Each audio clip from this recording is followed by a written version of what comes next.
سلامتی دلم. امیدوارم که حال دلتون عالی باشه. اینجوری میخوام توجهتون رو بیارم به این سمت.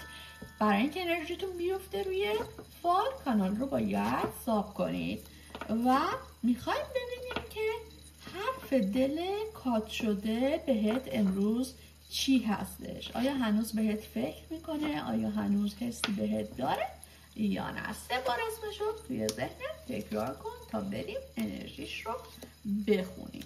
ببین از دلم، کارت اول بهت میگه که هنوز داره بهت فکر میکنه، دلتنگته، نمیدونه چطور باید ابراز کنه. حتی شده دلش میخواد برگرده و یک دوستی ساده و نه رمانتیک رو همچنان باهات ادامه بده، چون خیلی انرژی خوبی ازت میگرفته. شاید یه پیام یا نشونه ای تا 3 وعده دیگه ازش بیاد. صبر کن. این فال امروزت بود. اگه حس کردی با دلت یکی شد، فال بعدی رو هم ببین. مواظب خودت خوب یاد هم باش.